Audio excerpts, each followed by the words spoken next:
Trademark क्या है? Trademark एक राइट है जो किसको मिलता है? To the creator of that intellectual property. यानी ऐसी कोई भी चीज़ जो एक पर्सन ने अपना इंटेलेक्ट यूज़ करके, अपना माइंड यूज़ करके बनाई है और उसी के लिए जो है कुछ एक्सक्लूसिव राइट्स मिलते हैं, और इन्हीं राइट्स को हम कहते हैं इंटेलेक्चुअल प्रॉपर्टी राइट्स। लॉ जो है वो बहुत तरीके की इंटेलेक्चुअल प्रॉपर्टीज़ को रिकॉग्नाइज करता है, जैसे कि पेटेंट राइट्स जो कि मिलते हैं for inventing any new product और process. On the other hand, copyright is provided for literary and artistic work. और अगर हम बात करें ट्रेडमार्क की, सो trademark includes any unique logo, symbol और कलर स्कीम जो हम उन प्रोडक्ट्स पर या फिर ब्रांड नेम्स पर देख सकते हैं। So in today's video, we will understand that how trademark is useful for the consumers and the trademark owners. लेकिन उससे पहले हम ये समझेंगे कि what we mean by trademark. Literally trademark का मतलब क्या होता है? ट्रेडमार्क यानी एक विजुअल रिप्रेजेंटेशन, एक ऐसा सिंबल जो हेल्प करता है in distinguishing the goods and services of one person from that of another person in the same market place. जैसे कि हम एग्जाम्पल लें अगर यिप्पी और मैगी का, ये दोनों ही कंपनीज क्या बनाती हैं? नूडल्स। लेकिन कभी भी जब आप मार्केट में गए हो तो क्या आपको कन्फ्यूजन हुई है कि हमने नूडल्स जो खरीदे हैं वो यिप्पी के हैं या मैगी के? कभी नहीं। क्यों? क्योंकि इन दोनों ही कंपनीज की जो पैकेजिंग है, जो विजुअल रिप्रेजेंटेशन है, वो टोटली डिफरेंट है। दोनों के नेम डिफरेंट हैं, लोगो डिफरेंट है, टैगलाइन डिफरेंट है, कलर स्कीम डिफरेंट है, और यही सब इंक्लूड करता है ट्रेडमार्क। सो अब हम ये तो समझ गए कि ट्रेडमार्क होता क्या है, लेकिन ये ट्रेडमार्क हमारे बिजनेस के लिए कैसे हेल्पफुल है। सो इन शॉर्ट और एक लाइन में अगर मैं जवाब दूं तो trademark helps your consumers to find your company। साथ ही साथ ये distinguish करता है the services and product of your company from that of your customers, और ये एक unique identity देता है आपके products। साथ ही साथ ट्रेडमार्क जो है वो इंक्रीज करता है ब्रांड अवेयरनेस एंड गुडविल। अगर मैं एग्जांपल लूँ अमूल का, आईटीसी का, हिंदुस्तान लीवर का, तो ये सारी ऐसी कंपनीज हैं जिनकी काफ़ी अवेयरनेस और गुडविल है। सो अगर इनमें से कोई भी कंपनी कोई नया प्रोडक्ट लॉन्च करती है तो हम कभी भी उसकी गुडविल पे, उसकी प्रोडक्ट की अच्छाई पे, उसके कंटेंट पे, उसकी क्वालिटी पे जो है सवाल नहीं उठाते, क्योंकि हमें बिलीव है कि इन कंपनीज़ का लोगो जो उस प्रोडक्ट पे मेंशन है यानी वो अच्छा ही होगा। और ये हम कैसे डिसाइड करते हैं? On the basis of that logo which is present on that particular product. साथ ही साथ ट्रेडमार्क जो है वो हेल्प करता है in preventing the confusion about the source of the product. वो कैसे ख़त्म होता है? वो होता है on the basis of that लोगो जो कि उस प्रोडक्ट पे मेंशन होता है कि अच्छा ओके इस कंपनी का है, ये कंपनी अच्छी है, सो कोई कन्फ्यूजन नहीं। हम कैसे डिसाइड करते हैं प्रोडक्ट्स कि ये कौन सी कंपनी के हैं? On the basis of that लोगो। साथ ही साथ ट्रेडमार्क जो है basically it is the face value in the market among the competitors. वो एक तरह से फेस वैल्यू का काम करते हैं कि इस कंपनी का है, ये लोगो लगा हुआ है तो अच्छा ही प्रोडक्ट होगा।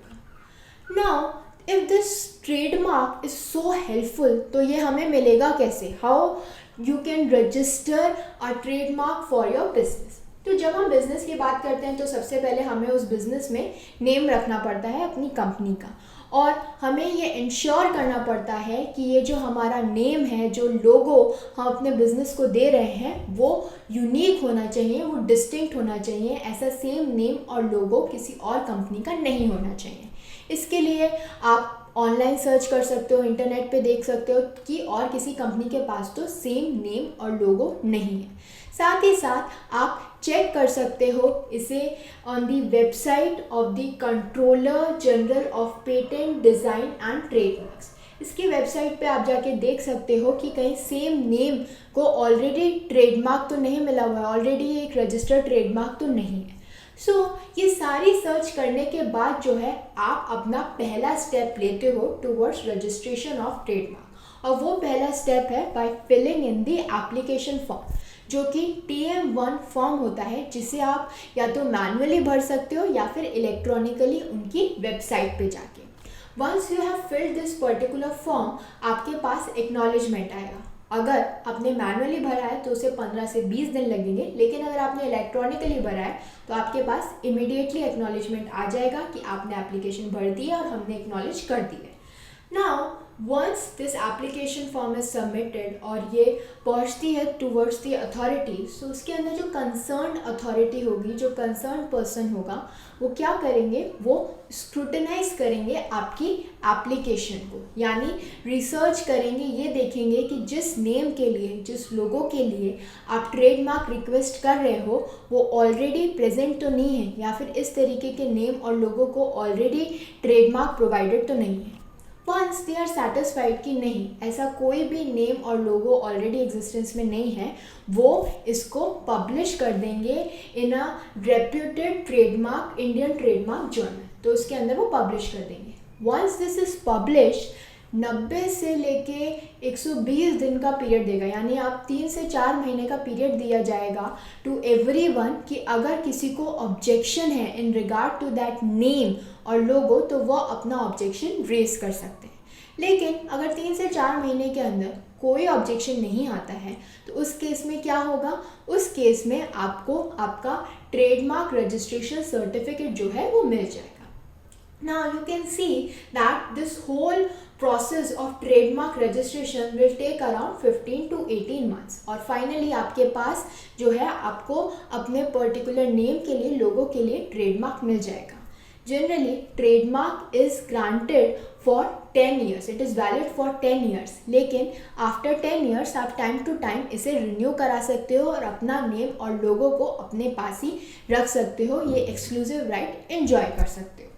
लेकिन ये ट्रेडमार्क राइट होने के बाद भी कुछ लोग इसे मिसयूज़ कर ही देते हैं और इसी मिसयूज़ को हम कहते हैं infringement. So what is this trademark infringement? Basically simple words में, अगर कोई आपका ट्रेडमार्क आपसे पूछे बिना यूज़ कर रहा है, यानी the use of a trademark without the permission of the owner, इसी को हम कहते हैं ट्रेडमार्क इन्फ्रिंजमेंट।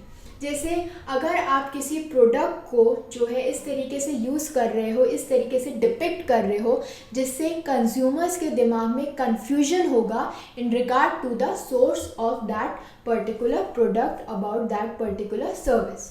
जैसे कि अगर मैं बात करूं आपके शूज़ की या फिर टी शर्ट्स की, जहाँ पे आपने बहुत सारी टी शर्ट्स में देखा होगा नाइकी के साइन होते हैं, शूज़ पे नाइकी के साइन होते हैं।